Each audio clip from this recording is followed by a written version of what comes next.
Hello, ഞാൻ ഉണ്ണികൃഷ്ണനാണ്. ഞങ്ങളിന്ന് മൂന്നാറിലാണ് ഫാമിലിയായിട്ടാണ് വന്നിട്ടുള്ളത്. അപ്പോൾ മൂന്നാറിലെത്താൻ വേണ്ടിയിട്ട് ഞങ്ങൾ രാവിലെ വീട്ടിൽ നിന്ന് ഇറങ്ങി. അപ്പോൾ ഞങ്ങൾ ഗ്യാപ്പ് റോഡിലാണുള്ളത്. വലിയ ആഗ്രഹമായിരുന്നു കേട്ടോ ഗ്യാപ്പ് റോഡ് കാണണമെന്ന് പറഞ്ഞിട്ട്. അങ്ങനെ ഗ്യാപ്പ് റോഡിൽ നിർത്തിയിട്ട് ജസ്റ്റ് ഒരു ഇൻട്രോ എടുക്കാമെന്ന് വിചാരിച്ചു. അപ്പോൾ നമ്മൾ രാവിലെ ഇറങ്ങിയ കാര്യങ്ങളും അതുപോലെ തന്നെ വന്ന റൂട്ടും ജസ്റ്റ് ഒന്ന് കണ്ടിട്ട് വരാം. ഒരു എളുപ്പ വഴി കൂടെയാണ് വന്നത്. മൂന്നാർ മെയിൻ എൻട്രൻസിൽ, അതായത് മെയിൻ റോഡിലെല്ലാം നല്ല തിരക്കായതുകൊണ്ട് തന്നെ ഞങ്ങൾ വേറെ റൂട്ട് എടുത്താണ് വന്നത്. ആ റൂട്ട് എങ്ങനെ വന്നാൽ നിങ്ങൾ ജസ്റ്റ് ഒന്ന് കണ്ടിട്ട് വരിക. ഞാൻ ഫാമിലിയായിട്ട് നീണ്ട 4 വർഷത്തിന് ശേഷമാണ് മൂന്നാറിൽ പോകുന്നത്. അതിനു മുമ്പ് ഞങ്ങൾ 3 പ്രാവശ്യം മൂന്നാറിൽ പോയിട്ടുണ്ട്. അപ്പോൾ അമ്പാടിയിൽ നിന്നില്ലായിരുന്നു, ശിവാനി കുഞ്ഞാര സമയത്തും അതുപോലെ തന്നെ ശിവാനി കുറച്ച് വലുതിന് ശേഷമാണ് പോയത്. ഞങ്ങൾ എപ്പോഴും പോകാറുള്ള റൂട്ടെന്ന് പറഞ്ഞാൽ തൊടുപുഴ വഴിയാണ് കേട്ടോ. തൊടുപുഴ മൂവാറ്റും, അതായത് റാന്നി തൊടുപുഴ മൂവാറ്റുപുഴ വഴിയാണ് പോകാറുള്ളത്. നേരിമംഗലം ചെന്ന് കയറുന്ന വഴിയാണ്. ഇത് ഞങ്ങൾ വേറെ റൂട്ട് പിടിച്ചാണ് പോകുന്നത്. 4 വർഷം മുമ്പ് പോയ അതേ റൂട്ടാണ് കേട്ടോ. അതായത് റാന്നി, എരുമേലി, കുട്ടിക്കാനം, കട്ടപ്പന വഴിയാണ് പോകുന്നത് കേട്ടോ. ഞങ്ങൾ ഗ്യാപ്പ് റോഡ് ഓപ്പൺ ചെയ്തതിന് ശേഷം ഇതുവരെ അതുവഴി യാത്ര ചെയ്തിട്ടില്ല. അതുകൊണ്ടാണ് ഗ്യാപ്പ് റോഡ് കാണാൻ വേണ്ടിയാണ് ഈ ഒരു റൂട്ട് സെലക്ട് ചെയ്ത്. അതുപോലെ തന്നെ മെയിൻ റൂട്ടിൽ നല്ല തിരക്കെന്ന് പറഞ്ഞായിരുന്നു കേട്ടോ. അതുകൊണ്ടും കൂടിയാണ് ഈ റൂട്ട് തിരഞ്ഞെടുത്തത്. ഇപ്പം ഞങ്ങൾ ഏകദേശം റാന്നി എത്താറായി. ഇത് ശബരിമല റൂട്ടാണ്. സാധാരണ ഞങ്ങളുടെ അവിടെ നിന്നും ഏകദേശം 271 കിലോമീറ്ററാണ് മൂന്നാർ ടൗൺ കാണിക്കുന്നത്. പക്ഷേ ഇതുവഴി പോകുമ്പോൾ കുറച്ച് ദൂരം വ്യത്യാസമുണ്ട് കേട്ടോ. ഏകദേശം 300-ന് മേളിൽ വരുന്നുണ്ട്. കാരണം വേറൊന്നുമല്ല, ഞങ്ങൾ കുറച്ച് കറങ്ങിയാണ് പോകുന്നത് കേട്ടോ. പ്രത്യേകിച്ച് ഗ്യാപ്പ് റോഡ് കാണാൻ വേണ്ടിയിട്ടാണ്. അതുപോലെ തന്നെ നല്ല പ്രകൃതി സൗന്ദര്യമൊക്കെ ആസ്വദിച്ച് നമുക്ക് പോകാൻ പറ്റും. തിരുവനന്തപുരത്ത് നിന്ന് ഞങ്ങൾ വരുന്നത് ആയൂർ റൈറ്റ് തിരിഞ്ഞ് പുനലൂർ റാന്നി വഴിയാണ് കേട്ടോ. നല്ല റോഡാണ് കേട്ടോ. അങ്ങനെ വലിയ ട്രാഫിക് ബ്ലോക്കൊന്നുമില്ല. സൂപ്പർ റോഡായതുകൊണ്ടാണ് ഈ റോഡ് തന്നെ ഞങ്ങൾ നേരെ പിടിച്ച് വരുന്നത്. റാന്നി, എരുമേലി, മുണ്ടക്കം വഴിയാണ് കേട്ടോ ഞങ്ങൾ യാത്ര പോകുന്നത്. കുട്ടിക്കാനത്തേക്കാണ്. രാവിലെ ഇറങ്ങിയപ്പോഴത്തേക്കും ഞങ്ങൾ ബ്രേക്ക്ഫാസ്റ്റും അതുപോലെ തന്നെ ഊണൊക്കെ പോയി എടുത്തിട്ടുണ്ടായിരുന്നു.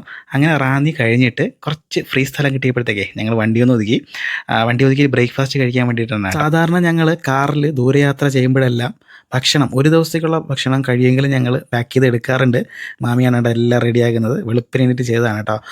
നല്ല അത്യാവശ്യം തണലുണ്ടായിരുന്നു. ഞങ്ങൾ ഒതുക്കിയ ഒരു കടയുടെ മുന്നിലാണ്. കാർ ഞാൻ വരുന്നതിൻ്റെ തലേ ദിവസം നല്ലതുപോലെ ഒന്ന് സർവീസിനെ കൊടുത്ത് കുട്ടപ്പനാക്കി വെച്ചിട്ടുണ്ടായിരുന്നു കേട്ടോ. ഞങ്ങൾക്ക് രാവിലത്തെ ബ്രേക്ക്ഫാസ്റ്റിന് ഇഡ്ഡലിയാണ്. ഇഡ്ഡലിയുടെ ചമ്മന്തി, സാമ്പാറെല്ലാം ഉണ്ട്. വാട്ടിയ ഇലയിൽ ഇഡ്ഡലിയൊക്കെ പൊതിഞ്ഞ് വെച്ച് കഴിക്കാൻ വല്ലാത്തൊരു രുചിയാണ്.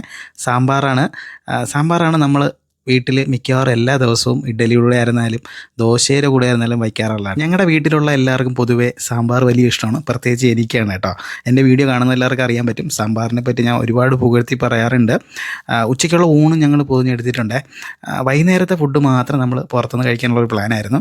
എല്ലാവർക്കും വലിയ ഇഷ്ടമാണ് ഇങ്ങനെ വാഴയിലയിൽ പൊതിഞ്ഞ് നമ്മൾ പോകുന്ന വഴിക്ക് നിർത്തി കഴിക്കാൻ വേണ്ടിയിട്ട്. അതൊരു പ്രത്യേക ഫീലാണല്ലോ. പ്രത്യേകിച്ച് ഫാമിലിയായിട്ട് പോകുമ്പോഴാണ് അത് വലിയൊരു രസമാണ്. ഇങ്ങനെ യാത്ര പോകുമ്പോൾ ഫുഡ് കൊണ്ട് കഴിക്കാൻ ഇഷ്ടപ്പെടുന്നവരുണ്ടെങ്കിൽ ജസ്റ്റ് വീഡിയോ താഴെ കമൻറ്റ് ചെയ്യാൻ മറക്കണ്ട. അങ്ങനെ ഞങ്ങൾ ഫുഡൊക്കെ കഴിച്ച് നേരെ യാത്ര ചെയ്യിച്ചു. ഇതിപ്പോൾ എരുമേലി ആയിട്ടുണ്ട് കേട്ടോ.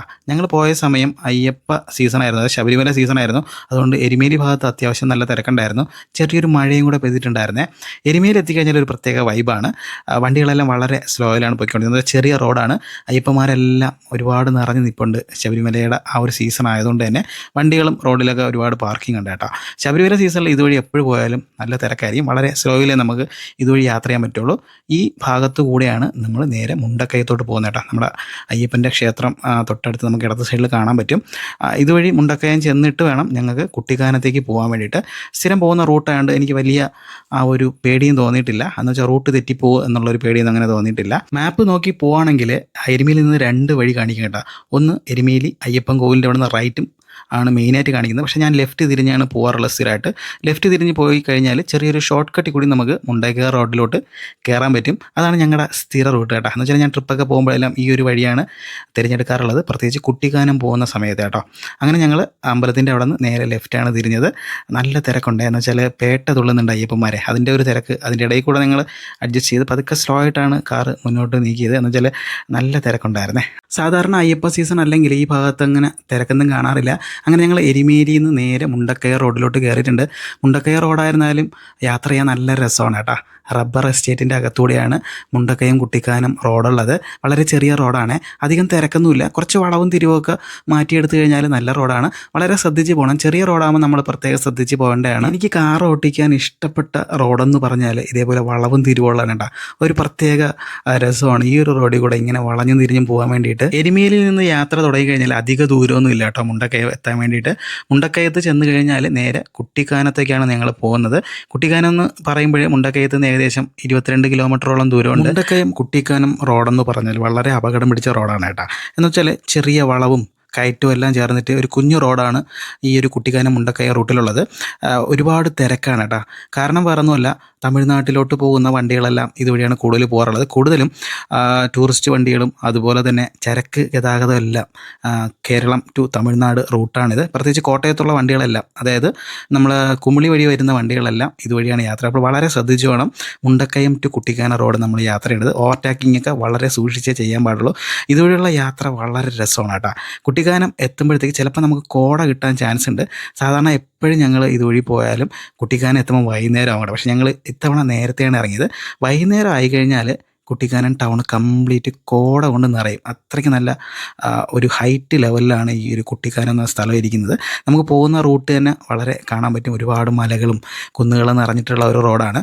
ഒരു സത്യം പറഞ്ഞാൽ തമിഴ്നാട് കേരളത്തിൻ്റെ ഒരു ബോർഡർ എന്ന് വേണമെങ്കിൽ തന്നെ കുട്ടിക്കാനത്തിനെ നമുക്ക് പറയാം. വാഗമണ്ണ് പോകുന്നവർക്കും ഈ ഒരു റോഡ് ഓപ്ഷനാണ് കേട്ടോ. നല്ല റോഡിൽ കൂടെ യാത്ര ചെയ്യണമെങ്കിൽ ഈ റോഡ് നിങ്ങൾക്ക് തിരഞ്ഞെടുക്കാം. കുറച്ച് കറങ്ങി പോകണം എന്നുള്ളൊരു പ്രശ്നം മാത്രമേ ഉള്ളൂ. നല്ല സീനറിയെ കണ്ട് പോകാൻ പറ്റും. കുട്ടിക്കാനം റൂട്ടിൽ ഒരു വെള്ളച്ചാട്ടം കൂടെ കാണാൻ പറ്റും കേട്ടോ. വളഞ്ഞെങ്ങാനം എന്നാണ് പേര്.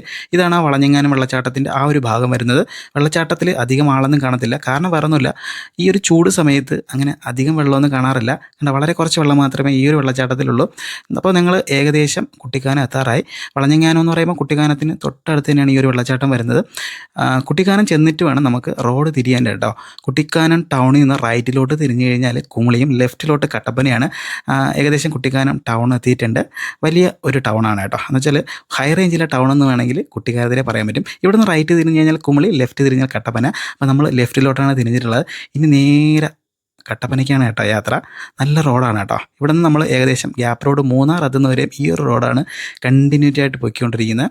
ഈ റോഡിൽ കയറി കഴിഞ്ഞാൽ നമുക്ക് ഒരുപാട് തേയിലത്തോട്ടങ്ങളൊക്കെ കാണാൻ പറ്റും. കഴിഞ്ഞ തവണ വന്നപ്പോഴത്തേക്ക് ഈ റോഡ് വളരെ മോശമായിരുന്നു കേട്ടോ.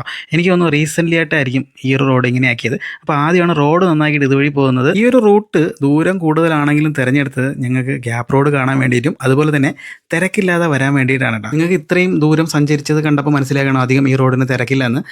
അതുപോലെ തന്നെ മൂന്നാർ ടൗണിൽ എത്തുന്നതിന് മുമ്പ് അടിമാലി ഭാഗത്തൊക്കെ നല്ല തിരക്കായിരിക്കും. ആ ഒരു തിരക്ക് നമുക്ക് ഈ ഒരു യാത്രയിൽ ഒഴിവാക്കാൻ പറ്റും. ഒരുപാട് സമയമെടുക്കും കേട്ടോ. സമയമെടുത്ത് യാത്ര ചെയ്ത് നല്ല ഭംഗിയൊക്കെ ആസ്വദിച്ച് മൂന്നാറിലേക്ക് പോകാം. ഈ ഒരു റൂട്ടിൽ വന്നു കഴിഞ്ഞാൽ കട്ടപ്പന എത്തിക്കഴിഞ്ഞാൽ നമുക്ക് വീണ്ടും നെടുങ്കണ്ടം, പൂപ്പാറ വഴിയാണ് ഗ്യാപ്പ് റോഡ് കയറേണ്ടത്.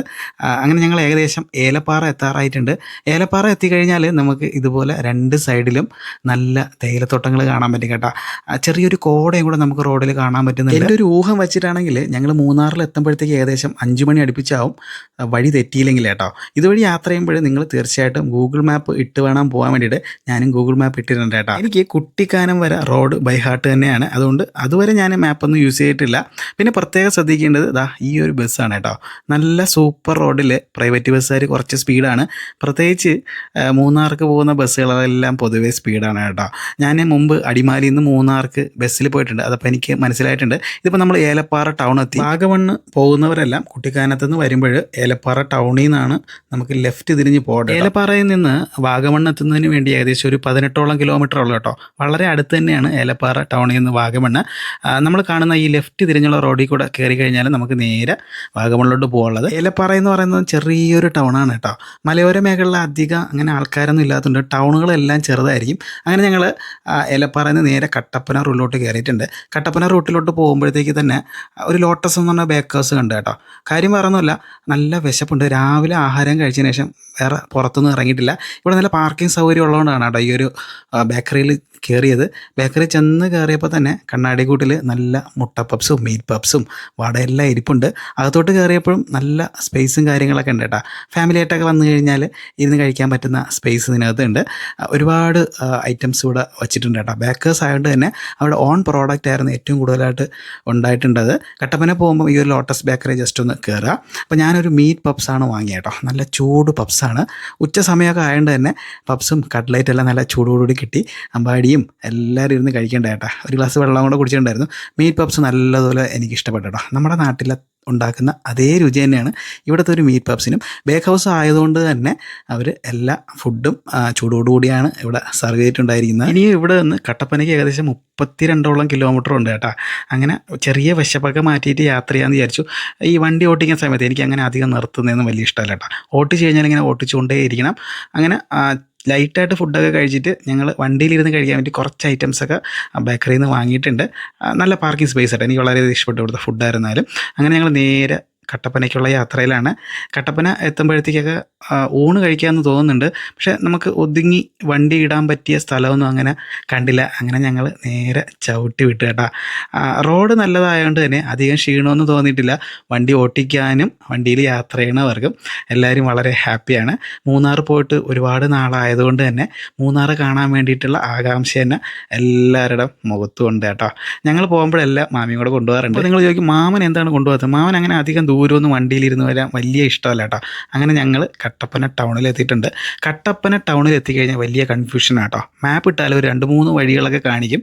ഈ വഴി കാണിക്കുമ്പോൾ നിങ്ങൾ ചെയ്യേണ്ടത് ടൗണിലോട്ടൊന്ന് ഇറങ്ങുക, ആൾക്കാർ ചോദിക്കുക. അപ്പോൾ അവർ കുറച്ചും കൂടെ എളുപ്പ വഴി പറഞ്ഞു തരും കേട്ടോ. മാപ്പിൽ പറയുന്നതിനെക്കാട്ടിയും കുറച്ചും കൂടെ എളുപ്പ വഴി അവർ പറഞ്ഞു തരും. കട്ടപ്പന ടൗൺ അത്യാവശ്യം വലിയൊരു ടൗണാണ്. കട്ടപ്പനയിൽ നിന്ന് ഇനി നമ്മൾ നേരെ നെടുങ്കണ്ടം, ഉടുമ്പൻചോല, ശാന്തമ്പാറ, പൂപ്പാറ വഴിയാണ് ഗ്യാപ്പ് റോഡ് കയറേണ്ടത്. ഇനി നല്ല ദൂരമുണ്ട് കേട്ടോ. ഏകദേശം 2 മണിയൊക്കെ ആയിട്ടേ ഉള്ളൂ. ഇനി 3-4 മണിക്കൂർ വേണ്ടി വരും ഇവിടെ നമുക്ക് ഗ്യാപ്പ് റോഡ് കയറാൻ വേണ്ടിയിട്ട്. കട്ടപ്പന ടൗൺ അത്യാവശ്യം നല്ല തിരക്കുള്ളൊരു ടൗണാണ്. കട്ടപ്പനയെന്ന് കേൾക്കുമ്പോൾ എൻ്റെ മനസ്സിലൊരു ഓർമ്മ വരാറുണ്ട്. മിന്നൽ ബസ്സാണ് കേട്ടോ. കട്ടപ്പന തിരുവനന്തപുരം മിന്നൽ ബസ്സാണ് ഓർമ്മ വരാറുള്ളത്. ഞങ്ങൾ ഫ്രണ്ട്സുമായിട്ട് ഒരിക്കൽ കട്ടപ്പനയ്ക്ക് വന്നിട്ടുണ്ട്. ട്രിവാൻഡ്രത്ത് നിന്ന് രാത്രി 12 മണിക്ക് കയറിയിട്ട് ഞങ്ങൾ 5:30 മണിക്ക് കട്ടപ്പന ടൗണിൽ എത്തിച്ച ബസ്സാണ് മിന്നൽ ബസ്. ഞങ്ങൾ കാൽവരി മൗണ്ടിൽ വന്നതാണ് കേട്ടോ. അപ്പം ആ ഒരു മിന്നൽ ബസ്സിൻ്റെ ഓർമ്മ എപ്പോഴും മനസ്സിലുണ്ട്. അപ്പോൾ കട്ടപ്പന എന്ന് കേൾക്കുമ്പോഴെല്ലാം എനിക്ക് ആ ഒരു ഓർമ്മ വരാറുണ്ട് കേട്ടോ. അത് നല്ലൊരു യാത്രയായിരുന്നു. കാൽവരി മൗണ്ടിൽ റൂം എടുത്തു. ഞങ്ങൾ ഇടുക്കി ഡാമൊക്കെ കണ്ടിട്ടാണ് ഇവിടെ നിന്ന് നേരെ തിരിച്ച് അതേ മിന്നൽ തന്നെയാണ് ഞങ്ങൾ നാട്ടിലേക്ക് പോയത്. അതുകൊണ്ട് വലിയൊരു ഓർമ്മയാണ് കേട്ടോ ആ ഒരു യാത്ര. കട്ടപ്പനയിൽ നിന്ന് ഞങ്ങൾ നെടുങ്കണ്ടം റൂട്ടിൽ കയറിയെങ്കിലും നെടുങ്കണ്ടം ടൗണ് തൊടാതെയാണ് ഉടുമ്പൻചോലയായിട്ട് പോകുന്നത്. നെടുങ്കണ്ടം ഉടുമ്പൻചോല റോഡെന്ന് പറഞ്ഞാൽ ചെറിയ റോഡാണെങ്കിലും നല്ല ക്ലിയർ റോഡാണ്. 2 സൈഡും നമുക്ക് കാടിൻ്റെ ഒരു പ്രതിനിധി ഫീൽ ചെയ്യും കേട്ടോ. കാട് തന്നെയാണെന്നാണെങ്കിൽ പറയാം. ഏകദേശം 2-3 മണിയോട് അടുപ്പിച്ചായിട്ടുണ്ട്. നല്ല വിശപ്പൊക്കെ തോന്നി തുടങ്ങിയേ. ഈ 2 സൈഡ് നോക്കിയാൽ നമുക്ക് ഒതുക്കാൻ പറ്റിയ സ്ഥലങ്ങളൊന്നുമില്ല. റോഡ് ചെറുതായതുകൊണ്ട് തന്നെ പാർക്ക് ചെയ്ത എതിരെ വരുന്ന വണ്ടിക്കൊക്കെ വളരെ ബുദ്ധിമുട്ടായിരിക്കും. ഏലത്തോട്ടങ്ങളാണ് കേട്ടോ 2 സൈഡിലായിട്ടുള്ളത്. ഏലവും ഇഞ്ചിയും കാപ്പിയൊക്കെയാണ് ഇവിടെ മെയിൻ കൃഷിയായിട്ടുള്ളത്. അങ്ങനെ എല്ലാവരുടെ മുഖത്തും ആ ഒരു വിശപ്പായി തുടങ്ങിയിട്ടുണ്ട്.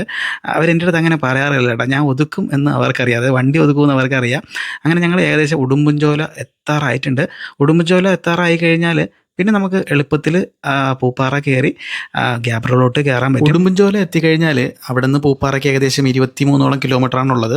പൂപ്പാറ കഴിഞ്ഞാൽ നമുക്ക് വളരെ വേഗത്തിൽ മൂന്നാറിലെത്താൻ പറ്റും. ഏകദേശം 30ഓളം കിലോമീറ്റർ മാത്രമേ ഉള്ളൂ കേട്ടോ പൂപ്പാറയിൽ നിന്ന്. ഇപ്പം നമ്മൾ ഉടുമ്പൻചോല എത്താറായിട്ടുണ്ട്. ഇനി ഒരു 5 കിലോമീറ്റർ കൂടെ ഉള്ളൂ. ഇപ്പം കുറച്ച് സ്പേസൊക്കെ ആയി തുടങ്ങിയിട്ടുണ്ട് കേട്ടോ. നല്ലവണ്ണം വിശക്കണോണ്ട് തന്നെ എവിടെയെങ്കിലും ഒതുക്കാനുള്ള പ്ലാൻ. അതുകൊണ്ടാണ് വണ്ടി കുറച്ച് സ്ലോ ആയിട്ട് പൊയ്ക്കൊണ്ടിരിക്കുന്നത്. ഉടുമ്പൻചോല ടൗൺ എത്തിക്കഴിഞ്ഞാൽ പിന്നെ പാടാണ് നമുക്ക് വണ്ടി ഒതുക്കാൻ വേണ്ടിയിട്ട്. പൂപ്പാറയൊക്കെ വളരെ ചെറിയ റോഡാണ്. ഗ്യാപ്പ് റോഡ് എത്തിക്കഴിഞ്ഞാൽ പിന്നെ ഒട്ടും പറ്റത്തില്ല. കുറേ സീനറിയൊക്കെ കാണാനുണ്ട്. അതിനു മുമ്പ് എവിടെയെങ്കിലും ജസ്റ്റ് ഒന്ന് ഒതുക്കി ഫുഡ് കഴിക്കണം എന്നുള്ളൊരു പ്ലാനാണ് കേട്ടോ. അങ്ങനെ കുറച്ച് ദൂരവും കൂടെ ഞങ്ങൾ യാത്ര ചെയ്യും. നല്ല കാടായിട്ടുണ്ട്. ഉടുമ്പൻചോല പോകുന്ന വഴികളെല്ലാം ഒരുവിധം നല്ല കാടാണ്. ഫോറസ്റ്റ് ഏരിയ കഴിഞ്ഞിട്ട് കുറച്ച് സ്ഥലം ഞാൻ കണ്ടായിരുന്നു. ഒരു കടയുടെ മുൻവശമായിരുന്നു കേട്ടോ. അപ്പം കട അവധിയായതുകൊണ്ട് തന്നെ ഞാൻ വണ്ടി ആ തണലത്തോട്ടൊന്ന് കയറ്റിയിട്ടിട്ട് കുറച്ച് ഒതുങ്ങിയ പ്ലേസ് ആയിരുന്നേ. അപ്പം നമ്മൾ വീട്ടിൽ നിന്ന് കൊണ്ടുവന്ന പൊതിച്ചോറൊക്കെ മാമി എടുക്കുന്നുണ്ട്. വീട്ടിൽ നിന്ന് ഭക്ഷണം കൊണ്ടുവരുമ്പോൾ ഇതുപോലുള്ള ചെറിയ ചെറിയ ബുദ്ധിമുട്ടുകളൊക്കെ ഉണ്ട് കേട്ടോ. എന്ന് വെച്ചാൽ വണ്ടി ഒതുക്കാൻ പറ്റിയ സ്ഥലം നോക്കണം. അങ്ങനെയുള്ള ഒരുപാട് ബുദ്ധിമുട്ടുകളുണ്ട്. അപ്പം ഫുഡ് കഴിക്കുമ്പം കുറച്ച് സമയമൊക്കെ ലേറ്റാവും. നല്ല വിശപ്പൊക്കെ തോന്നും കേട്ടോ. എങ്കിലും അതൊരു രസമാണ് വീട്ടിൽ നിന്ന് പൊതിച്ചോറൊക്കെ കൊണ്ടുവന്ന് കഴിക്കാൻ വേണ്ടിയിട്ട്. അപ്പോൾ എനിക്കുള്ള പൊതിച്ചോറ് ഞങ്ങൾ വാങ്ങിച്ചായിരുന്നു. നമ്മൾ നേരത്തെ അതായത് രാവിലെ ഫുഡ് കഴിച്ച പോലെ തന്നെയാണ്. നല്ല വാഴയില വാട്ടിയിട്ടാണ് കേട്ടോ പൊതിച്ചോറ് ഉണ്ടാക്കിയിട്ടുള്ളത്. രാവിലെ കുറച്ച് സമയത്തെ പണിയാണ്. മാമി ഒന്ന് വെളുപ്പിന് എണീറ്റു. അപ്പോഴത്തേക്കാണ് എല്ലാം റെഡിയാക്കിയത്. അപ്പം ഉച്ചയ്ക്ക് നല്ല ഒരു ഊണ് കഴിക്കാമെന്ന് വിചാരിച്ചു. പൊതിച്ചോറിൽ എന്തൊക്കെയാണെന്ന് ജസ്റ്റ് ഒന്ന് നോക്കാം. ഞാനും കണ്ടില്ല, മാമിയാണ് രാവിലെ എല്ലാം റെഡിയാക്കിയത്. പൊതിച്ചോറിനുള്ളിൽ ചോറിൻ്റെ കൂടെ നമുക്ക് നല്ല കട്ട ചമ്മന്തിയുണ്ട്, ഒരു തോരനുണ്ട്, അതുപോലെ തന്നെ മുട്ട പൊരിച്ച് വെച്ചിട്ടുണ്ട്, പിന്നെ അച്ചാറുണ്ട്, അതുപോലെ തന്നെ അവിയലും കൂടെ ഉണ്ട് കേട്ടോ. പിന്നെ അതിൻ്റെ കൂടെ നമ്മുടെ മെയിൻ ഡിഷായ സാമ്പാറാണ്. സാമ്പാറില്ലാതെ ഒരു കളിയില്ല കേട്ടോ. അങ്ങനെ ചോറും സാമ്പാറും തോരനും ചമ്മന്തി എല്ലാം മിക്സ് ചെയ്ത് കഴിക്കാം. നല്ല വിശപ്പുണ്ടായിരുന്നു. ഏകദേശം 3 മണി കഴിഞ്ഞു കേട്ടോ ഞങ്ങൾ ഉടുമ്പൻചോല എത്തിയപ്പോഴത്തേക്ക്. വിശപ്പ് കൂടുന്തോറും ആഹാരത്തിന് സ്വാദ് കൂടിക്കൊണ്ടേയിരിക്കും. ചമ്മന്തി എപ്പോഴായിരുന്നാലും ഒരു പൊതിച്ചോറിൽ നിർബന്ധമായിട്ടുള്ളൊരു കറി തന്നെയാണ്. സാമ്പാറിന് പുറമെ ഒഴിച്ച് കഴിക്കാൻ വേണ്ടിയിട്ട് തൈരും കൂടെ ഉണ്ടായിരുന്നു. അപ്പോൾ തൈര്, സാമ്പാർ, ചമ്മന്തി, തോരൻ, അച്ചാർ, പിന്നെ ലേശം പൊരിച്ച മുട്ടയും കൂടെ അതിൽ വെച്ചിട്ട് കഴിക്കാനും നല്ലൊരു കോമ്പിനേഷനാണ് കേട്ടോ. അങ്ങനെ എല്ലാ കറികളും കൂട്ടി കുഴച്ചൊരു നല്ലൊരു പൊതിച്ചോറ് കഴിച്ചു.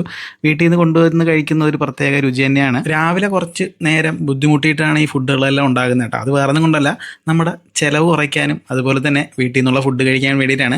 ഞങ്ങളെല്ലാം കഴിച്ച് കഴിഞ്ഞിട്ടാണ് മാമിക്ക് ഫുഡ് കഴിക്കാൻ വേണ്ടിയിട്ട് കേട്ടോ. അപ്പോൾ ഞങ്ങളെല്ലാവരും പെട്ടെന്ന് കഴിച്ചു. അടുത്തത് നേരെ പൂപ്പാറയിലേക്കുള്ള യാത്രയാണ് കേട്ടോ. ഇനി വളരെ ചെറിയ റോഡാണ് പൂപ്പാറ വരെ. പൂപ്പാറ കഴിഞ്ഞാൽ നമുക്ക് ഗ്യാപ്പ് റോഡ് സ്റ്റാർട്ട് ചെയ്യണം കേട്ടോ. പിന്നെ വലിയ റോഡാണ് കേട്ടോ. ഉടുമ്പൻചോല കഴിഞ്ഞ് കഴിഞ്ഞാൽ 2 വഴിയാണ് പൂപ്പാറയ്ക്ക് കാണിക്കുന്നത്. ഒന്ന് വട്ടപ്പാറ വഴിയും പിന്നൊന്ന് ചതുരംഗപ്പാറ ശാന്തമ്പാറ വഴിയാണ് കാണിക്കാറുള്ളത്. പക്ഷേ മെയിനായിട്ട് കാണിക്കുന്നത് ശാന്തമ്പാറ വഴിയുള്ള റൂട്ട് തന്നെയാണ്. നല്ല റൂട്ട് ഉണ്ടായിരിക്കും അങ്ങനെ ഗൂഗിൾ മാപ്പ് കാണിക്കുന്നത്. അങ്ങനെ ഞങ്ങൾ നേരെ പൂപ്പാറയ്ക്കുള്ള യാത്രയിലാണ്. ഉടുമ്പൻചോലയിൽ നിന്ന് പൂപ്പാറയ്ക്ക് ഏകദേശം 19 കിലോമീറ്ററാണ് കേട്ടോ കാണിക്കുന്നത്. പൂപ്പാറ എന്ന് പറയുന്നത് നമ്മുടെ ഗ്യാപ്പ് റോഡ് ചെന്ന് കയറുന്ന സ്ഥലമാണ് കേട്ടോ. പൂപ്പാറയിൽ നിന്ന് നമുക്ക് ഗ്യാപ്പ് റോഡ് കമ്പംതേനി ഭാഗത്തേക്കാണ് പോകുന്നത്. കട്ടപ്പന നെടുങ്കണ്ടം വരുന്നെങ്കിൽ പൂപ്പാറയിൽ നിന്ന് നേരെ ഡൈവേർഷൻ തിരിഞ്ഞ് വേണം താഴോട്ട് വരാനുള്ള കേട്ടോ. നെടുങ്കണ്ടം പൂപ്പാറ വഴി മൂന്നാർക്ക് പോകണമെങ്കിൽ ശ്രദ്ധിക്കേണ്ട ഒരു കാര്യമെന്ന് പറഞ്ഞാൽ രാത്രി കാലങ്ങളിലുള്ള യാത്ര ഒഴിവാക്കുന്നതാണ് നല്ലത്. എന്ന് വെച്ചാൽ ഈ ഭാഗങ്ങളിൽ കാട്ടാന ശല്യം കുറച്ച് കൂടുതലാണ് കേട്ടോ. പിന്നെ സ്ട്രീറ്റ് ലൈറ്റൊന്നും അങ്ങനെ അധികം ഉണ്ടാവാറില്ല.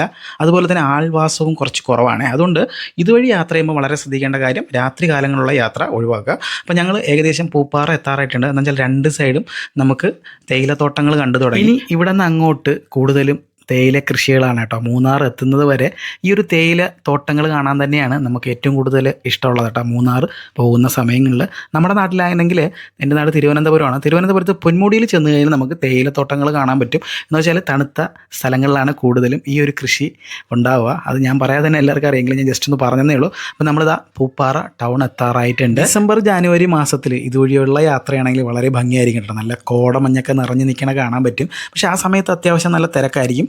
ഈ ഒരു റോഡ് വഴി പോവുകയാണെങ്കിൽ നിങ്ങൾക്ക് കൂടുതലും തിരക്ക് ഒഴിവാക്കി പോകാൻ പറ്റും കേട്ടോ. അങ്ങനെ ഞങ്ങൾ പൂപ്പാറ ടൗൺ എത്താറായിട്ടുണ്ട്. വളരെ കുഞ്ഞ് ടൗണാണ് പൂപ്പാറ എന്ന് പറഞ്ഞു കഴിഞ്ഞാൽ. ടൗണുകൾ എത്തുമ്പോൾ മാത്രമാണ് നമ്മുടെ യാത്രയ്ക്ക് കുറച്ച് സ്പീഡ് കുറയുന്നത്. വെച്ചാൽ ടൗൺ എത്താറാകുമ്പോഴത്തേക്ക് റോഡിൻ്റെ വീതി കുറച്ച് കുറയും. അതുപോലെ തന്നെ പാർക്കിംഗ് ഒക്കെ അധികമാവും കേട്ടോ. എങ്കിലും അത്യാവശ്യം നല്ല തിരക്ക് പൂപ്പാറ സിറ്റിയിൽ ആ ഒരു സമയത്തുണ്ടായിരുന്നു. പൂപ്പാറയിൽ നിന്ന് മൂന്നാർക്ക് ഏകദേശം 32 കിലോമീറ്ററോളാണ് വരുന്നത്. ഈ 32 കിലോമീറ്ററിൽ പകുതിയിൽ കൂടുതൽ ഭാഗവും ഗ്യാപ്പ് റോഡ് കൂടെയാണ് നമ്മൾ സഞ്ചരിക്കുന്നത്. അങ്ങനെ ഇവിടെ നിന്ന് ഏകദേശം കുറച്ച് ദൂരം മാത്രം മതി ഗ്യാപ്പ് റോഡിൽ എത്താൻ വേണ്ടിയിട്ട്. ടൗണിൽ അത്യാവശ്യം തിരക്കുണ്ട്. എന്ന് വെച്ചാൽ കമ്പംതേനി ഭാഗത്തേക്ക് പോകുന്ന ഒരുപാട് ആൾക്കാർ ഇവിടെ നിന്നാണ് ബസ് കയറി പോകുന്നത് കേട്ടോ. എന്ന് വെച്ചാൽ തമിഴ്നാട്ടിൽ നിന്ന് ഒരുപാട് ആൾക്കാർ ഇവിടെ ജോലിക്ക് വരുന്നുണ്ട്. ഇവിടെ കൂടുതലും തേയില എസ്റ്റേറ്റ് ആയതുകൊണ്ട് അവിടെ നിന്നാണ് ആൾക്കാർ കൂടുതലായിട്ട് ഈ പൂപ്പാറ ഭാഗത്ത് എത്തുന്നത്. അതുകൊണ്ട് ഇവിടെ നിന്ന് ഒരുപാട് ബസ് സർവീസ് തമിഴ്നാട്ടിലേക്കുണ്ട്. അതിൻ്റെ ഒരു തിരക്കാണ് നമ്മൾ ഈ ഒരു സിറ്റിയിൽ കാണുന്നത്. അങ്ങനെ ഞങ്ങൾ നേരെ ഗ്യാപ്പ് റോഡ് കയറാനുള്ള തയ്യാറെടുപ്പിലാണ്. എന്ന് വെച്ചാൽ റോഡിന് വീതി കൂടി തുടങ്ങിയിട്ടുണ്ട്. ഇവിടെ നിന്ന് റൈറ്റിലോട്ട് തിരിയുന്ന റോഡാണ് കമ്പംതേനിക്ക് പോകുന്ന ഗ്യാപ്പ് റോഡ്. കണ്ടിന്യൂസ് അങ്ങോട്ടാണ് പോകുന്നത്. നമ്മൾ വന്ന് കയറിയത് നെടുങ്കണ്ടം കട്ടപ്പന റൂട്ടിൽ നിന്ന് വന്ന് പൂപ്പാറയ്ക്ക് ഗ്യാപ്പ് റോഡിൽ കയറിയതാണ് കേട്ടോ. ഇനി വളരെ മനോഹരമായ കാഴ്ചകളാണ്. ഗ്യാപ്പ് റോഡ് പുതുതായിട്ട് ചെയ്തതിന് ശേഷം ആദ്യമായിട്ടാണ് കേട്ടോ ഞങ്ങൾ ഈ ഒരു യാത്ര ഇതുവഴി ചെയ്യുന്നത്. ഇതിനു മുമ്പ് പഴയ ഗ്യാപ്പ് റോഡിൽ കൂടെയാണ് യാത്ര ചെയ്തിട്ടുള്ളത് കേട്ടോ. അതും രാത്രി സമയത്തായിരുന്നു. എങ്കിലും കുറച്ച് ഭാഗങ്ങളൊക്കെ കാണാൻ പറ്റി. ഇതേപോലെ തേയിലത്തോട്ടങ്ങളും അതുപോലെ തന്നെ പാറകൾക്കിടയിൽ കൂടെയൊക്കെ ആയിരുന്നു ആ ഒരു റോഡ് പൊയ്ക്കൊണ്ടിരുന്നത്. വളരെ ചെറിയ റോഡായിരുന്നു. ഇപ്പം നല്ല വീതിക്ക് അവർ ഗ്യാപ്പ് റോഡ് ചെയ്തിട്ടുണ്ട്. കാണാനും വലിയ ഭംഗിയുണ്ട് കേട്ടോ. അന്ന് വന്നത് രാത്രി ആയതുകൊണ്ട് അങ്ങനെ അധികം കണ്ടിട്ടില്ല. എങ്കിലും ഇടയ്ക്കിടയ്ക്ക് ലൈറ്റ് കാണുമ്പോഴുള്ള ആ ഒരു റോഡിൻ്റെ ഭംഗി മാത്രമേ കണ്ടിട്ടുള്ളൂ. 2 സൈഡും നമ്മൾ തിരിച്ചു വന്നപ്പോഴാണ് അറിയണം എത്ര ഭംഗിയായിട്ടുണ്ടായിരുന്നെന്ന്. ഇപ്പോഴത്തെ റോഡ് വളരെ മനോഹരമായിട്ട് ചെയ്തിട്ടുണ്ട് കേട്ടോ. ഈ ഒരു മൂന്നാർ ഗ്യാപ്പ് റോഡ് ഫേമസ് ആവാൻ കാരണം തന്നെ നമ്മുടെ അരിക്കൊമ്പനാണ്. അരിക്കൊമ്പനെ ഇവിടെ നിന്ന് നമ്മളെല്ലാവരും നാട് കടത്തിയപ്പോൾ ആണ് എല്ലാവരും ഈ റോഡിൻ്റെ വ്യൂവിനെ പറ്റി അറിഞ്ഞത് കേട്ടോ. അതൊരു വളരെ സങ്കടകരമായിട്ടുള്ളൊരു വീഡിയോ ആണ് ഞങ്ങൾ TV കൂടെ കണ്ടത്. എങ്കിലും അതിൻ്റെ ഇടയിൽ കൂടെ അരിക്കൊമ്പനെ കൊണ്ടുപോകുന്ന വഴി കാണിച്ചപ്പോഴത്തേക്കാണ് ഗ്യാപ്പ് റോഡിൻ്റെ സൗന്ദര്യം കൂടെ നമുക്ക് ആസ്വദിക്കാൻ പറ്റിയത്. അതിനുശേഷം ഗ്യാപ്പ് റോഡ് കാണുവാൻ വേണ്ടിയിട്ട് ടൂറിസ്റ്റുകളുടെ തിരക്ക് അധികമുണ്ട്. മൂന്നാറിൽ നിന്ന് തേക്കടിക്കും കുമിളിക്കൊക്കെ പോകണമെങ്കിൽ കൂടുതൽ ആൾക്കാർ ഈ ഒരു ഗ്യാപ്പ് റോഡാണ് ചൂസ് ചെയ്യുന്നത് കേട്ടോ. യാത്ര ചെയ്യുന്ന വഴികളിലെല്ലാം ആൾക്കാർ കാറുകൾ ഒതുക്കി നിർത്തിയിട്ട് ഗ്യാപ്പ് റോഡിൻ്റെ സൗന്ദര്യവും എല്ലാം ആസ്വദിച്ചുകൊണ്ടാണ് പോകുന്നത്. ഫോട്ടോ എടുത്തുകൊണ്ടൊക്കെയാണ് പോകുന്നത് കേട്ടോ. എന്ന് വെച്ചാൽ ഒരു സൈഡ് വലിയ പാറയും മറു സൈഡ് കൊക്കയായിട്ടാണ് ഈ ഒരു ഗ്യാപ്പ് റോഡിൻ്റെ ആ ഒരു രീതി വരുന്നത്. നമുക്ക് മുന്നോട്ട് പോകുന്തോറും നമുക്ക് ചെറിയ കോടമഞ്ഞ് കാണാൻ പറ്റുന്നുണ്ട്. തണുപ്പ് സമയങ്ങളിൽ, അതായത് ഡിസംബർ ജനുവരി മാസങ്ങളിൽ കോടമഞ്ഞ് വന്നു കഴിഞ്ഞാൽ ഈ ഒരു ഗ്യാപ്പ് റോഡിലെ യാത്ര എങ്ങനെയാണെന്ന് അറിയാൻ പറ്റത്തില്ല കേട്ടോ. കുറച്ച് ഡേഞ്ചർ ആവുമെന്നാണ് എനിക്ക് തോന്നുന്നത്. മാമി നല്ല ഉറക്കമായിട്ടുണ്ട് കേട്ടോ. ഗ്യാപ്പ് റോഡ് എത്തിയവർ അറിഞ്ഞിട്ടില്ല, എങ്കിൽ കുറച്ച് അങ്ങോട്ട് പോയിട്ട് വിളിക്കാമെന്ന് ചോദിച്ചു. എന്നാൽ രാവിലെ എണീറ്റല്ലേ ആഹാരമൊക്കെ ഉണ്ടാക്കാൻ വേണ്ടിയിട്ട്, അതുകൊണ്ട് നമ്മൾ ശല്യപ്പെടുത്തിയില്ല. ശിവാനിയും സുജിയും അമ്പാടിയും എല്ലാം ഈ ഗ്യാപ്പ് റോഡിൻ്റെ സൗന്ദര്യം ഇങ്ങനെ ആസ്വദിച്ചുകൊണ്ടിരിക്കുകയാണ്. ഗ്യാപ്പ് റോഡ് കയറിയപ്പോഴത്തേക്ക് കുറച്ച് തണുപ്പ് വന്നുകൊണ്ട് തന്നെ ഞങ്ങൾ വിൻഡോ ഗ്ലാസ് എല്ലാം താഴ്ത്തിയിട്ട് കേട്ടോ. അങ്ങനെ വണ്ടി ഒതുക്കാൻ ഒരു സൗകര്യം, നല്ല കാണാൻ ഭംഗിയുള്ള സ്ഥലത്ത് ഇപ്പോൾ വണ്ടി ഒതുക്കിയിട്ട് ജസ്റ്റ് ഒന്ന് സീനറിയൊക്കെ ആസ്വദിച്ചിട്ട് പോകാമെന്ന് വിചാരിച്ചു. ഒരു ചെറിയൊരു തട്ടുകടയുടെ അടുത്താണ് കേട്ടോ നിർത്തി. അതുകൊണ്ട് തന്നെ നല്ല ചൂട് ചായയൊക്കെ കുടിച്ചിട്ട് പോകാമെന്ന് കരുതിയാണ് ഇറങ്ങിയത്. അപ്പോൾ അവിടെ ചായ മാത്രമേ ഞങ്ങൾ കുടിച്ചുള്ളൂ. മാഗിയെല്ലാം ഉണ്ടായിരുന്നു. ഈ കടയിൽ മാഗിയും ബ്രെഡ് ഓംപ്ലേറ്റും അതുപോലെ തന്നെ സ്നാക്സും അങ്ങനെ ഒരുപാട് ഐറ്റംസ് ഉണ്ടെങ്കിലും ഞങ്ങൾക്ക് അധികം വിശപ്പം തോന്നിയില്ല. അതുകൊണ്ട് ചായ മാത്രം കുടിക്കാമെന്ന് കരുതി. ഈ ഭാഗത്ത് നല്ല വ്യൂ ഉള്ളത് കൊണ്ട് തന്നെ ഒരുപാട് ആൾക്കാർ ഇവിടെ പാർക്ക് ചെയ്തിട്ടുണ്ട്. വ്യൂ ഉള്ള സ്ഥലങ്ങളിലെല്ലാം കടകൾ കുറച്ചധികം ഉണ്ട് കേട്ടോ. കാണാൻ നല്ല ഭംഗിയുണ്ടായിരുന്നു. ചെറിയ നല്ല തണുത്ത കാറ്റൊക്കെ അടിക്കുന്നുണ്ട് കേട്ടോ. തണുത്ത കാറ്റടിക്കുമ്പോൾ അതിൻ്റെ കൂടെ ലേശം ചായ കൂടെ കുടിച്ചു കഴിഞ്ഞാൽ വേറെ ലെവലാണ്. അമ്പാടിയൊക്കെ ഭയങ്കര ഹാപ്പിയാണ് കേട്ടോ. എന്ന് വെച്ചാൽ അവൻ ആദ്യമായിട്ടാണ് മൂന്നാറിൽ വരുന്നത്. എൻ്റെ കാർ ഒരു കറക്റ്റ് പൊസിഷനിലിട്ട് കുറച്ച് ഫോട്ടോസൊക്കെ എടുത്തു. അപ്പോൾ നമ്മുടെ കാറിലുള്ള യാത്രയിൽ കൂടുതലായിട്ട് നമുക്ക് ഇഷ്ടപ്പെടുന്നത് ഇങ്ങനെയുള്ള കുറച്ച് കാര്യങ്ങളാണ്. ഇതാണ് കേട്ടോ ഗ്യാപ്പ് റോഡ്. നമ്മൾ അതിൻ്റെ ഓപ്പോസിറ്റ് സൈഡിലുള്ള റോഡിലാണ് നിൽക്കുന്നത്. ഇവിടെ നോക്കുമ്പോൾ ആ ഗ്യാപ്പ് റോഡ് ഇങ്ങനെ കറങ്ങി വരുന്നുണ്ട്. പഴയകാല വീതി കുറഞ്ഞ ഗ്യാപ്പ് റോഡിനെ ഇത്ര വലിയ വീതിയോടുകൂടി റോഡ് ചെയ്യാൻ വേണ്ടിയിട്ട് ഒരുപാട് പ്രശ്നങ്ങളൊക്കെ അവർ നേരിട്ടിട്ടുണ്ട് കേട്ടോ. എങ്കിലും വളരെ മനോഹരമായിട്ട് അവർ ചെയ്തിട്ടുണ്ട്. ഇങ്ങനെ ഗ്യാപ്പ് റോഡ് കണ്ട് ആസ്വദിച്ച് ഞങ്ങൾ മൂന്നാർ യാത്ര തുടരുകയാണ്. എല്ലാവർക്കും വളരെ സന്തോഷമാണ് കേട്ടോ. അവരുടെ മുഖത്തത് കാണാൻ തന്നെ പറ്റും. മൂന്നാർ ഞങ്ങൾ പോവെങ്കിലും അങ്ങനെ അധികം സൈറ്റ് സീയിങ്ങൊന്നും അങ്ങനെ പോകാറില്ല. നമ്മൾ ഈ യാത്രയിൽ കാണുന്ന കാര്യങ്ങൾ കണ്ട് റൂം എടുത്ത് താമസിക്കുക, അങ്ങനെയാണ് കാര്യങ്ങൾ ചെയ്യാറുള്ളത്. അപ്പോൾ ഇത്തവണ പോകുന്നതിൽ വലിയൊരു ഉദ്ദേശം കൂടെ ഉണ്ട്. ശിവാനി കുറേ വർഷം കൊണ്ട്, അതായത് ഞങ്ങൾ കഴിഞ്ഞ പ്രാവശ്യം വന്നപ്പോഴെല്ലാം ശിവാനി പറയുന്നുണ്ട് സ്ട്രോബെറി കാണണമെന്ന് പറഞ്ഞിട്ട്. അപ്പോൾ അതും കൂടെ കാണാൻ വേണ്ടിയിട്ടാണ് ഈ ഒരു യാത്ര. അങ്ങനെ ഞങ്ങൾ മൂന്നാർ ടൗൺ എത്തിയിട്ടുണ്ട്. മൂന്നാർ ടൗണിനടുത്ത് തന്നെയാണ് ഞങ്ങൾ റൂം എടുത്തിട്ടുള്ളത് കേട്ടോ. മൂന്നാർ ടൗണിൽ ഞങ്ങൾ വന്നപ്പം അത്ര വലിയ തിരക്കൊന്നുമില്ല. സാധാരണ ഞാൻ ഗസ്റ്റിനെ കൊണ്ട് ട്രിപ്പ് വരുമ്പോഴെല്ലാം മൂന്നാർ സിറ്റി നല്ല തിരക്കോടുകൂടിയേ കണ്ടിട്ടുള്ളൂ. ഇത്തവണ ഞാൻ വന്നത് കുറച്ച് തിരക്കൊക്കെ മാറിയിട്ടാണ് കേട്ടോ. അതുകൊണ്ടാണ് അധികം തിരക്ക് നമ്മുടെ മൂന്നാർ ടൗണിൽ കാണാൻ. ഞാൻ ഗസ്റ്റുകളെ കൊണ്ട് ട്രിപ്പിന് വരുന്നത് സാധാരണ അവധി ദിവസങ്ങൾ, അതുപോലെ തന്നെ ശനി ഞായറൊക്കെയാണ്. അതുകൊണ്ട് നല്ല തിരക്കാണ് കണ്ടിട്ടുള്ളത് കേട്ടോ. ഞാൻ വന്ന സമയത്തുള്ള കാര്യമാണ് ഞാൻ പറഞ്ഞത്. അപ്പോൾ നമ്മൾ ഫാമിലിയായിട്ട് വരുമ്പോൾ നമ്മൾ കഴിയുന്നത് തിരക്ക് കുറഞ്ഞുള്ള ദിവസങ്ങളാണ് സെലക്ട് ചെയ്യാറുള്ളത്. എന്ന് വെച്ചാൽ നമ്മൾ ആ ഫീൽഡിൽ വർക്ക് ചെയ്യുന്നുണ്ടെങ്കിൽ നിങ്ങൾക്ക് തിരക്ക് കുറഞ്ഞുള്ള സമയങ്ങൾ അറിയാൻ പറ്റും. എങ്കിലും നാളത്തെ ട്രിപ്പ്, അതായത് നാളെ നമ്മളൊരു യാത്ര പോകുന്നുണ്ട്, ആ സമയം മിക്കവാറും തിരക്ക് കാണാനാണ് ചാൻസ്. എന്ന് വെച്ചാൽ അതൊരു വെള്ളിയാഴ്ച ദിവസമാണ് കേട്ടോ. അപ്പോൾ ഞങ്ങൾ ഫൈനലി മൂന്നാർ എത്തിയിട്ടുണ്ട്. നല്ല ഒരു യാത്രയായിരുന്നു. രാവിലെ ഒരു 7:30 മണിക്ക് ഇറങ്ങിയതാണ്. ഏകദേശം ഒരു 5 മണി അവിടെ എത്തിയപ്പോഴത്തേക്ക്. അപ്പം ഇതാണ് ഞങ്ങൾ താമസിക്കുന്ന റൂം. വലിയ റൂമാണ്. ഇതിൻ്റെ വിലയും കാര്യങ്ങളൊക്കെ ഞാൻ പുറകെ പറയുന്നതാണ്. അപ്പം ചെറിയൊരു ബാൽക്കണിയും കാര്യങ്ങളൊക്കെ ഉള്ള റൂമാണ്. അപ്പം മൂന്നാർ ടൗണിൽ തന്നെയാണ്. ഇവിടെ നോക്കിയാൽ നമുക്ക് മൂന്നാർ ടൗൺ കാണാൻ പറ്റും. മൂന്നാർ ടൗണിലായതുകൊണ്ട് തന്നെ നമുക്ക് വേറെ ദൂരെയൊന്നും പോകേണ്ട, ഫുഡൊന്നും കഴിക്കാനൊന്നും. അപ്പം വൈകുന്നേരത്തെ തണുപ്പൊക്കെ ഒന്ന് ആസ്വദിക്കണം. അങ്ങനെ എല്ലാവരും ഫ്രഷായിട്ട് ഇറങ്ങിയിട്ടുണ്ട്. ഒന്ന് പുറത്ത് പോകണം, ഒന്ന് ഫുഡൊക്കെ കഴിക്കണം. എങ്ങനെയാണെന്ന് നോക്കണം. സ്ട്രീറ്റ് ഫുഡൊക്കെ ഉണ്ട്, തട്ടുകടയുണ്ട്, അല്ലാതെ നല്ല കടയുണ്ട്. നല്ല തണുപ്പുണ്ട് കേട്ടോ. കഴിഞ്ഞ ദിവസം എൻ്റെ ഒരു ഫ്രണ്ട് വന്നായിരുന്നു. അപ്പോൾ പുള്ളിക്കാരനെ തൊട്ട് താഴെ മൂന്നാർ ടൗണിൻ്റെ താഴെയാണ് റൂം എടുത്തത്. അപ്പം ഇങ്ങനെ അധികം തണുപ്പില്ല എന്ന് പറഞ്ഞു. പക്ഷേ മേളിൽ വന്നപ്പോൾ നല്ല തണുപ്പുണ്ട് കേട്ടോ. മൂന്നാർ ടൗണിൽ നല്ല തണുപ്പാണ്. ഇനി മുകളിലോട്ട് ചെല്ലും തോറും തണുപ്പ് കൂടുമെന്നാണ് പറയുന്നത്. അമ്പാടിയൊക്കെ റെഡി ആയിട്ടിരിക്കുകയാണ്, നല്ല സ്വെറ്ററൊക്കെ ഇട്ട് റെഡി ആയിട്ടിരിക്കുകയാണ്. അപ്പോൾ ഇതാണ് കേട്ടോ നമ്മുടെ ആ ഒരു സ്റ്റേയുടെ മുകളിലത്തെ ഭാഗമാണ്. ഇത് ഒരു ലിവിങ് റൂം പോലെയാണ്. ഗസ്റ്റിനൊക്കെ വന്നിരിക്കാൻ പറ്റുന്ന രീതിയിലാണ് ചെയ്തിട്ടുള്ളത്. നല്ല സ്പേഷ്യസ് ആണ്. മൂന്നാർ ടൗണിൽ തന്നെയാണ്. പിന്നെ ഇത് കിട്ടണമെങ്കിൽ കുറച്ച് നാൾ മുമ്പ് ബുക്ക് ചെയ്യണം കേട്ടോ. കുറഞ്ഞത് ഒരു 1-2 മാസം മുമ്പ് ബുക്ക് ചെയ്യണം, എങ്കിലേ കിട്ടാനുള്ള ചാൻസ് ഉള്ളൂ. കൺഫേം ആയാൽ മാത്രമേ നമുക്കിവിടെ താമസിക്കാൻ പറ്റത്തുള്ളൂ. പക്ഷേ സിറ്റിയിൽ വലിയ തിരക്കൊന്നുമില്ല കേട്ടോ. മൂന്നാർ ടൗണിൽ അധികം തിരക്കൊന്നുമില്ല. ഇതിലിപ്പം ഇറങ്ങുമ്പോൾ അറിയാൻ പറ്റും. നമ്മൾ വന്നപ്പോൾ അധികം തിരക്കൊന്നുമില്ല കേട്ടോ. നമ്മൾ ഗ്യാപ്പ് റോഡ് വഴി വന്നുകൊണ്ട് അധികം തിരക്ക് ഫീൽ ചെയ്തില്ല. പക്ഷേ ഇവിടെ മേളിലെത്തിയപ്പോൾ പറഞ്ഞു മെയിൻ റോഡ് വലിയ തിരക്കൊന്നുമില്ല എന്നാണ് പറഞ്ഞത്. നമ്മുടെ മെയിൻ എൻട്രൻസ് ആണ്. മെയിൻ എൻട്രൻസിൽ റിസപ്ഷനാണ് കാണുന്നത്. പിന്നെ ഇവിടെ കഫറ്റേരിയയാണ്. വണ്ടി അവിടെ പാർക്ക് ചെയ്തേക്കാണ്. അവിടെ പാർക്ക് ചെയ്തേക്കാണ് കേട്ടോ. അപ്പം ഇത് തന്നെയാണ് മൂന്നാർ സിറ്റി. മൂന്നാർ സിറ്റിയുടെ സെൻറ്ററിൽ തന്നെയാണ് നമുക്ക് റൂം കിട്ടിയിട്ടുള്ളത്. അത് കാണുന്നത് മൂന്നാർ ടൗൺ തന്നെയാണ്. പക്ഷേ തണുപ്പുണ്ട് കേട്ടോ. കുഴപ്പമില്ല. പിള്ളേർക്കൊക്കെ ആവശ്യമുള്ള ഡ്രസ്സൊക്കെ ഇട്ട് കൊടുത്തിട്ടുണ്ട്. പാർക്കിംഗ് സ്പേസൊക്കെ ഒരുപാടുണ്ട് കേട്ടോ. ഒരുപാട് പാർക്കിംഗ് സ്പേസൊക്കെ ഉണ്ട്. താക്കോൽ ആരായിരിക്കുന്നു? സിറ്റിയിലോട്ട് ഞങ്ങൾ ഇറങ്ങിയായിരുന്നു. സിറ്റിയിൽ അങ്ങനെ അധികം തിരക്കൊന്നും കണ്ടില്ല. എങ്കിലും നമുക്ക് കാറ് പാർക്ക് ചെയ്യാൻ കുറച്ച് ബുദ്ധിമുട്ടുണ്ട് കേട്ടോ. കടകളെല്ലാം ഓപ്പണാണ്, അതുപോലെ രണ്ട് സൈഡിലും പാർക്കിംഗ് ഉണ്ട്. ചെറിയ സിറ്റിയല്ലേ, അതുകൊണ്ട് കാർ പാർക്കിങ്ങും ബൈക്ക് പാർക്കിങ്ങും ഒക്കെ ആയിട്ട് റോഡ് ഫുള്ളാണ്. അപ്പോൾ നമുക്ക് കാറ് പാർക്ക് ചെയ്യാൻ സ്ഥലം കിട്ടിയില്ല. എങ്കിലും ഒരു സൈഡിൽ എവിടെയെങ്കിലും പാർക്ക് ചെയ്തിട്ട് ഒരു ഹോട്ടലിൽ കയറാമെന്ന് വിചാരിച്ചു. ഞങ്ങൾക്ക് നടക്കാനുള്ള ദൂരമേ ഉള്ളായിരുന്നു, എങ്കിലും ഫാമിലിയായിട്ട് ഇനി രാത്രി നടന്നു വരണ്ട എന്ന് ഉദ്ദേശിച്ചിട്ടുണ്ട്. പക്ഷേ ഏത് കട നമുക്ക് കിട്ടുമെന്ന് അറിയാൻ പറ്റത്തില്ല. ഒരുപാട് ദൂരം നടക്കണമെങ്കിൽ ഒന്നും ചെയ്യാൻ പറ്റത്തില്ല. ഒരുപാട് കടകളുണ്ട് കേട്ടോ, തട്ടുകടകളായിട്ടും വലിയ റെസ്റ്റോറൻറ്റുകളായിട്ടും. നമുക്ക് ബഡ്ജറ്റിനനുസരിച്ച് ഏതെങ്കിലും കടയിൽ കയറി കഴിക്കാവുന്നതാണ്. അങ്ങനെ ഞങ്ങൾ കുറച്ച് സമയം സിറ്റിയിലൊന്ന് ചുറ്റിയതിന് ശേഷം ചെറിയൊരു കടയിൽ കയറി കേട്ടോ. അപ്പോൾ നോൺ വെജും വെജും എല്ലാം അവിടെ അവൈലബിൾ ആയിട്ടുള്ള ഒരു കടയിലാണ് കയറിയത്. അങ്ങനെ ഞങ്ങളൊരു ചിക്കൻ കറിയും പൊറോട്ടയും പനീർ കറിയാണ് പറഞ്ഞത്. എന്ന് വെച്ചാൽ ബാക്കി എല്ലാവർക്കും വെജിറ്റേറിയനും കൂടെ ഇഷ്ടമാണ്. ഞാനും ചിക്കൻ കഴിക്കാമെന്ന് വിചാരിച്ചു. അങ്ങനെ അത്യാവശ്യമുള്ള ഫുഡ് ഓർഡർ ചെയ്തു. വളരെ കുറച്ച് മാത്രമേ കഴിച്ചുള്ളൂ. എനിക്ക് മൂന്നാർ ടൗണിൽ കുറച്ച് കടകളൊക്കെ അറിയായിരുന്നു. എന്ന് വെച്ചാൽ തട്ടുകടകളാണ്. പക്ഷേ ഞാൻ നോക്കിയ കടകളെല്ലാം അന്ന് അവധിയായിരുന്നു. അതുകൊണ്ടാണ് ഈ ഒരു ഹോട്ടലിൽ കയറിയത്. ഈ ഹോട്ടലിൽ കയറിയപ്പോൾ അത്യാവശ്യം നല്ല വൃത്തിയും കാര്യങ്ങളൊക്കെ ഉണ്ടായിരുന്നു കേട്ടോ. ഫുഡ് നല്ല രീതിയിൽ ചെയ്തിട്ടുണ്ടായിരുന്നു. ചിക്കൻ കറി ആയിരുന്നാലും പനീർ കറി ആയിരുന്നാലും നല്ലോണം ചെയ്തിട്ടുണ്ട്. എല്ലാവർക്കും ഇഷ്ടപ്പെട്ടെന്നാണ് പറഞ്ഞത്. അപ്പോൾ ഞങ്ങൾ ഫുഡൊക്കെ കഴിച്ച് നേരെ റൂമിലോട്ടാണ്. ഇനി നാളെ രാവിലെ എൻ്റെ അടുത്ത യാത്രയുണ്ട്. അപ്പോൾ ഇന്നത്തേക്ക് ഇത്രയേ ഉള്ളൂ. അടുത്ത യാത്രയിൽ നാളെ കാണാം കേട്ടോ.